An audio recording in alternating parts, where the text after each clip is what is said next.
Hey guys, it's Kesh and welcome back to the channel. Last week I asked you guys what you wanted to see from me, and a lot of you said that you want to see crypto concepts and mental models to understand it better. So I'm going to give you a very general overview of different crypto concepts that have really helped me get a better grasp on the entire landscape. And if you want a more technical version or anything like that, let me know in the comments and I'll try to include more of those in the future. But for this one, I'm going to give you a broad strokes view of what the landscape is like right now. And if you already know a lot of these topics, feel free to skip ahead and bounce back and forth between the chapters below. All right, so a quick timeline of what happened so far, right? So in 2009, we have Bitcoin, which is a proof of work blockchain, and proof of work is very energy intensive, but it's a revolution when it comes to blockchains in general. Ethereum came out in 2015. It's also a proof of work. In 2017 and 2018, this is when crypto really took off. Before this, it was pretty much just Bitcoin and Ethereum, but after 2017, you had a lot of crypto coins and projects going public, and they would do an ICO. And an ICO is an initial coin offering. It's how a lot of projects raised a lot of money, and it was a wild west out there. There's a lot of people that created, just like scams. They created a project with a lot of hype, and it wasn't going anywhere. And what they did was they did the ICO, took all the coins, dumped the tokens on the open market, made a bunch of money, and ran off. And because it's all anonymous and decentralized, nobody really got punished for it. So, this is the kind of risk that you end up taking when it comes to crypto. A lot of people lost money trying to get crazy returns because they got caught up in the hype and, they had FOMO. So 2017 led to that kind of boom. And then in 2018, we had the bust. And a lot of coins just, crashed after that and the projects died. But some of the better projects actually survived that. And one of them was the Binance Smart Chain. And in 2019, you have Phantom. In 2020, you have AVAX. And then finally in 2020 summer, you have DeFi summer. This is when decentralized finance really became a thing. And there's still a lot of innovations happening within DeFi, and it moves very quickly and it changes every week. So within the entire 2021 year, we had the rise of L1 chains. L1 chains are, things like Binance Smart Chain, Phantom, and AVAX.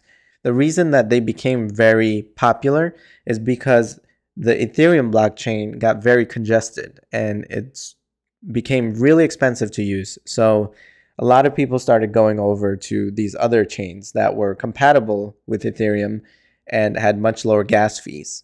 The problem is those blockchains are much more centralized than Ethereum is. So there's a trade-off when it comes to all these different blockchains. 2022 is going to be the year of L2 chains and Ethereum going to proof of stake. Okay, so the Binance Smart Chain, AVAX, and Phantom are all EVM compatible.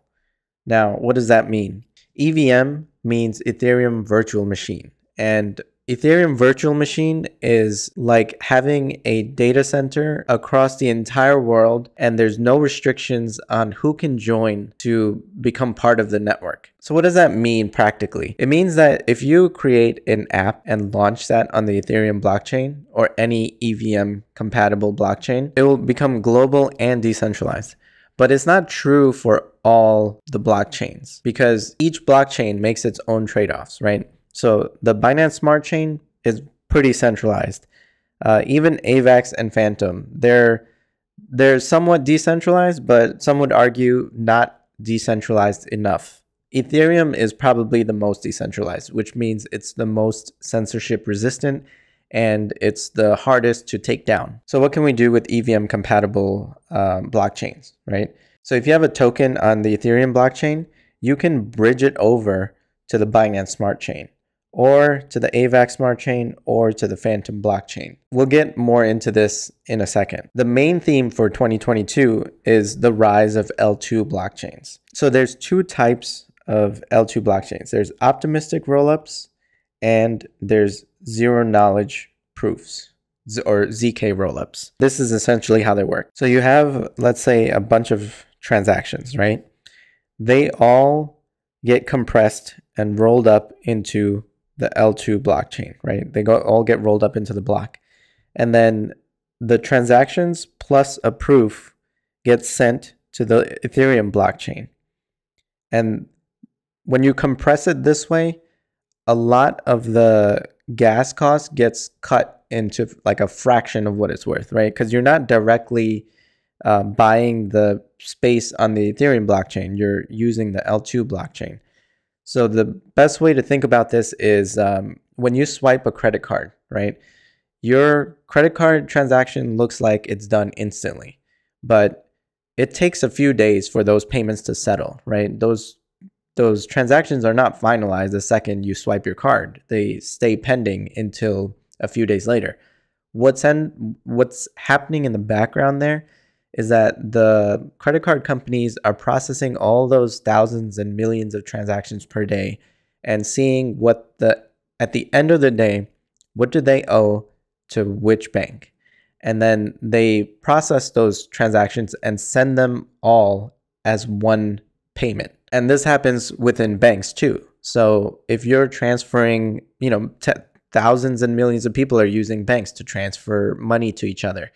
And at the end of the day, let's say Chase has, 1 million transactions from all their customers, and then they tally up all of the payments that they were supposed to get from, let's say, Citibank, minus whatever they owe Citibank. And at the end of the day, they have let's say they have $5 million. That is the difference that they still have to pay to Citibank. They would use the Swift payment layer to send that money over. And that's the final settlement layer, right? And that's essentially what we're doing with the blockchains. So the Ethereum layer 1 blockchain is the settlement layer. And then on top of that, you have other layer 2s being built, right? Just like you have, the Swift payment methods, and then you have your banks, your credit cards, and everything else built on top. Okay. Next, we have automated market makers. So for automated market makers, the easiest way to explain it is to just show you what it looks like. So let's go to Uniswap. It's one of the biggest decentralized exchanges there is. So when you log into Uniswap, you'll see this basic screen, and it's a swap. Very simple, right? You swap your ETH to whatever you want. You can swap any token to any token, right? So let's go ETH to USDC, right? So here you go. Now, when I hit submit, I will end up having to approve the transaction. I'll pay a gas fee, and a portion of that gas fee goes to a person that has provided Ethereum and USDC to this platform. And the way you find that is in the pool. So let's look at the top pools. These are liquidity pools, right? So this is the #1 liquidity pool. What this is showing you here, let me just go to the fees. Okay, so what this is showing you here is that the total value that's locked in this pool is 268.22 million, right? So if you put in, if you have USDC and you have Ethereum and you want to earn yield on that, you want your, because you want your money to work for you. So if you want to earn yield on this, you would put in equal amounts of Ethereum and equal amounts of USDC. It has to be the same dollar value.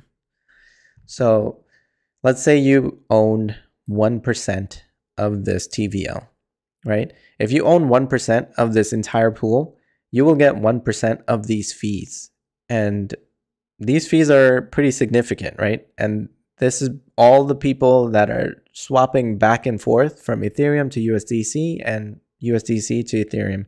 Every time they swap, a small percentage of that transaction gets put into this pool and you get paid. The next thing that I had a question about when I was first starting out is, what are wrapped tokens, right? So the easiest way to think about wrapped tokens is, let's say you have 1 Bitcoin, right? But it's on the Bitcoin blockchain, and you want to use it to go onto the Ethereum blockchain, or you want to still be long Bitcoin. You don't want to sell your Bitcoin, but you want to put it to work. You can't really do much on the Bitcoin blockchain, right? Bitcoin doesn't plug into DeFi. So you need to make it compatible with smart contracts. The way to do that is to wrap it. A smart contract will basically burn the Bitcoin and give you a wrapped Bitcoin. And that wrapped Bitcoin is now EVM compatible, which means you can bring it onto Avalanche, you can bring it onto Phantom, you can put it on Ethereum, and you can do a lot of things with it. You can lend it out, you can borrow against it.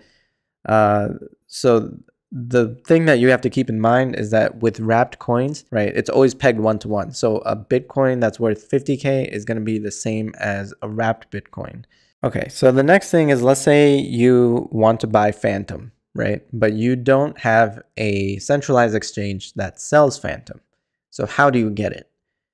The way you get it is you go to Uniswap or any of the decentralized exchanges, and you trade your ETH for Phantom. And pretty simple, right? Just like any other swap. But the problem is, now you have Phantom on the Ethereum blockchain. So how do you move your Phantom to the Phantom blockchain? The way you do that is through a bridge. And one of the best bridges is AnySwap. So you go to AnySwap.exchange, click on the bridge, and over here you click the token that you have on the blockchain that you're on. And then this is the destination. So destination token on the destination blockchain. So you put whatever you want over here, how many ever tokens you want to transfer, and then click submit transfer. And the way that this works is your tokens are on their way to the Phantom blockchain, and then it's going to wait for someone else to transfer their tokens back to the Ethereum blockchain. And once it finds someone that is willing to do the reverse transfer, then you can have your Phantom tokens on the Phantom blockchain. And that pretty much wraps it up for this video. If you guys have something specific you want me to cover, please leave them in the comments below. The whole point of this channel is to build a community, and I want to see a lot more people getting into decentralized finance, becoming financially independent. If you have some money to invest, I would start now, because crypto is just getting started, and there's nowhere in the world where you will find the kind of opportunities that exist in crypto. It is inherently risky, but everything that's worth doing requires a little bit of risk. And if you really do your research, then you can mitigate a lot of those risks. So hopefully you guys enjoyed this video, and I'll see you in the next one. Bye.